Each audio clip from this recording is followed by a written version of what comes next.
going straight. See, the bike is going straight. Earlier, what was happening that it was pulling right side. So good morning everyone. Welcome to another episode of my vlog, and today's vlog is a special vlog because I am going to service center for my first servicing of my new Himalayan 450.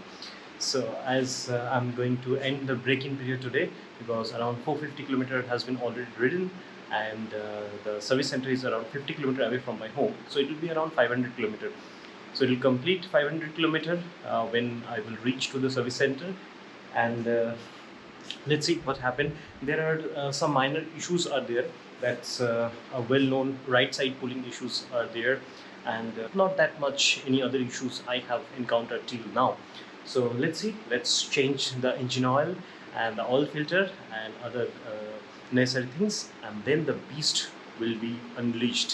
So stay tuned for today's video and don't skip it because it will be interesting. Welcome everyone, welcome to the road. And अभी मैं जा रहा हूँ कल्याणी, जो कि मेरे घर से अराउंड 50 किलोमीटर डिस्टेंस में है। Let's see. और एक चीज़ दिखाने के लिए मैंने अभी एक वीडियो जो है वो ऑन किया, वो है कि फर्स्ट सर्विसिंग से पहले मुझे क्या क्या इशू आ रहा है। देखिए, बाइक तो पूरा एकदम मक्खन है, ज़बरदस्त है, बाइक में कोई दिक्कत नहीं है। इंजन या फिर इंजन नॉइज़ ऐसा अभी तक मेरे बाइक में कुछ आया नहीं है।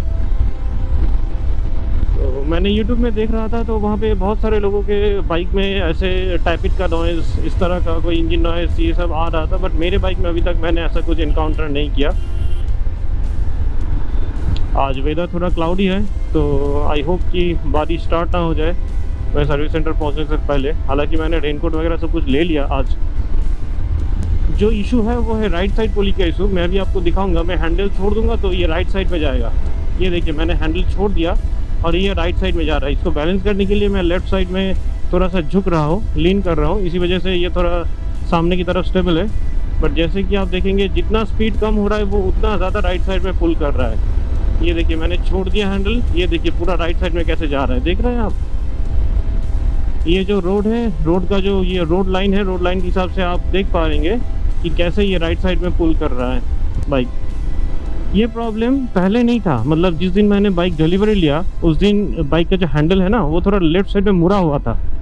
तो उस टाइम में अगर मैं हैंडल छोड़ रहा था तो बाइक पूरा सीधा जा रहा था। फिर मैंने वर्कशॉप में गया, मैंने उनको ऑब्जेक्शन दिया कि नहीं, देखिए ये नया बाइक है, इसमें हैंडल ऐसा टेढ़ा क्यों है। तो उन्होंने वर्कशॉप में जाके हैंडल तो ठीक कर दिया, फिलहाल हैंडल तो अभी स्ट्रेट है। बट दिक्कत ये कि उसकी वजह से आई डोंट नो क्या हुआ कि right side pulling issue start हो गया। हालांकि वो मैंने फर्स्ट दिन उतना मुझे समझ में नहीं आया।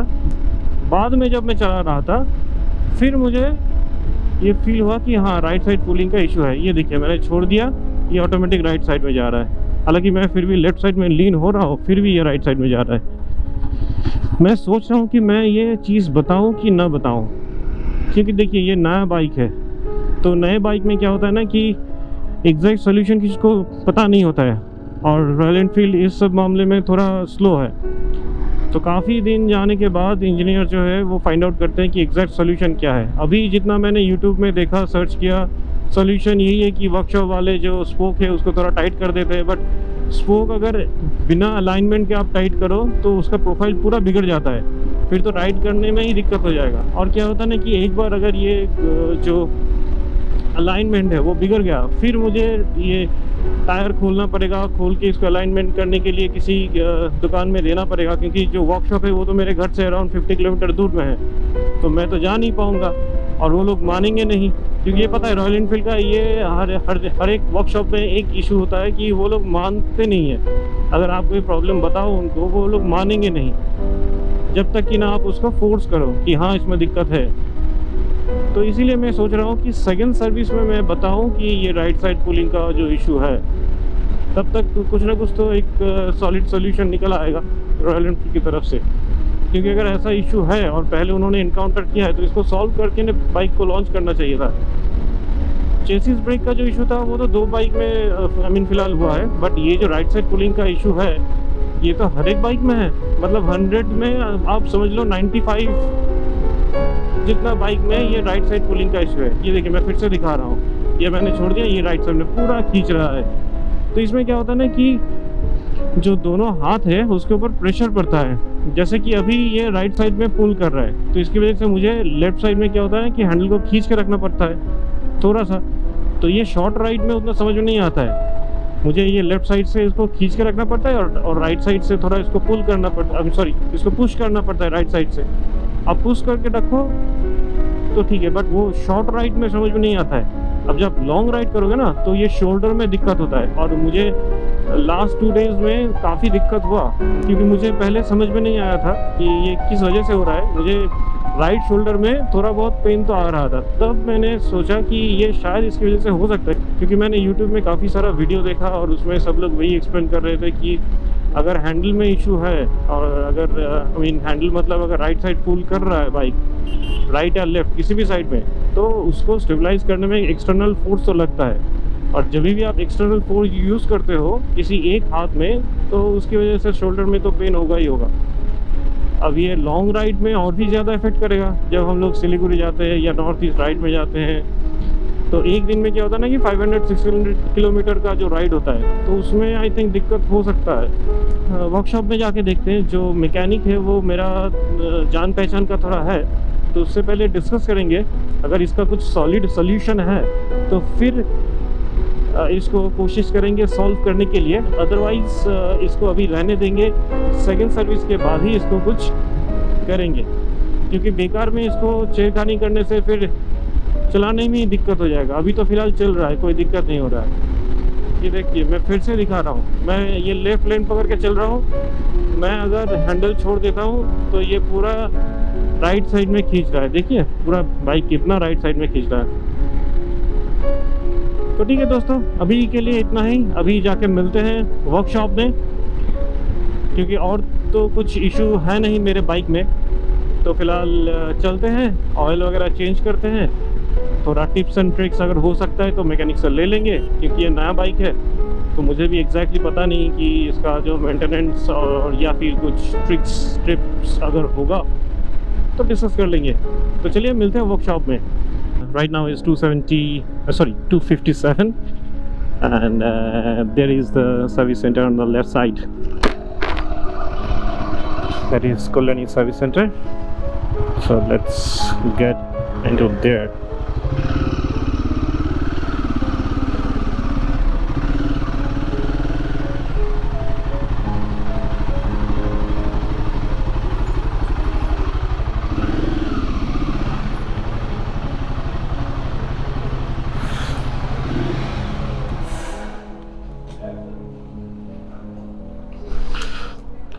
So finally এখন চলে এসেছি সার্ভিস সেন্টারে, ইটস কল্যাণী, অ্যান্ড এদিকে কাজ হচ্ছে।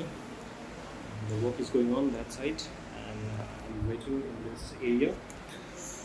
It's a customer launch area and jacket and helmet and everything over there. So the work will be started very soon and let's see, then I will show you my bike.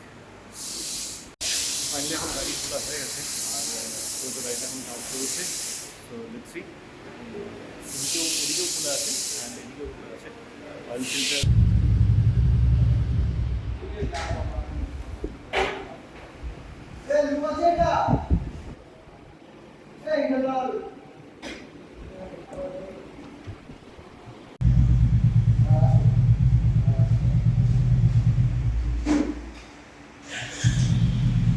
কাজ হচ্ছে, এর ভিতরে খুব বেশি আওয়াজ শোনা যাবে না, বাইরে গিয়ে কথা। So finally my bike is ready, as you can see, and I just took a test ride and the handle alignment is pretty much good. Earlier I have the right side pulling issue, but currently there is nothing like that. So here I am and I go to the service, then they will like wash the bike and then we will go to home sweet home.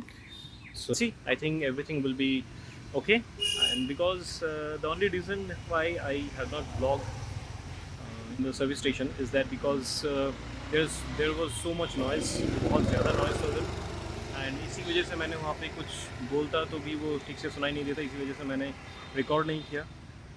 So let's see, hope everything is good and then we'll see you in the road. Okay, bye bye. The first service has been completed and here is my bike. So everything is completed, and in the right side there is a Royal Enfield showroom, and behind it there is a workshop. So we are going to home right now, and as I have already checked in the test run, the right side pulling issue has been resolved, and now the bike is unleashed with its all power up to 6000 rpm till the second service. So let's see you at the high road. It's gonna be adventurous. So finally दोस्तों first servicing हो गया है, और first servicing के बाद अभी तक मैंने अराउंड 10-15 किलोमीटर मैं चला चुका हूँ, और इसमें अभी तक तो कोई दिक्कत नहीं आ रहा है।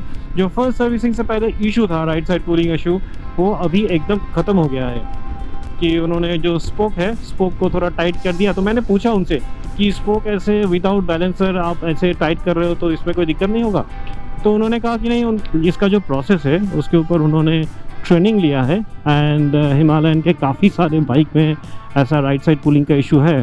तो कंपनी की तरफ से सॉल्यूशन आया है, उन्होंने उसी के हिसाब से एक स्पेसिफिक टॉर्क है और कैसे स्पोक को वो टाइट कर सकते हैं उसके ऊपर भी उनको ट्रेनिंग मिला है, and according to that he had done it. And currently as you can see, I will just leave the handlebar, and you can see that the bike is going straight. See, the bike is going straight. Earlier what was happening, that it was pulling right side. Even in the low speed right now it is pulling on the right side, but it's okay. I mean, this is the behavior of every bike. I mean, whenever it is on the slower speed, so it will either tilt on the left or right, so that's okay. But the major issue was resolved. That was whenever I leave the handlebar, then it was just pulling to the right, but currently that's not the case.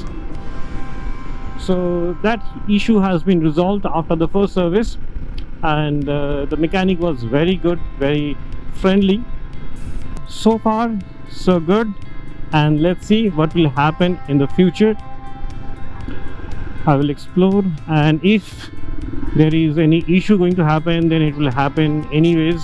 But as per, I mean, my responsibility, I have done the first servicing, the mechanic has done his part, and let's see what happened. So that's it for the today, and completion of my first servicing. See you in the next vlog with a new objective, with a new events and a new story. तब तक के लिए good night, see you, tata, bye bye.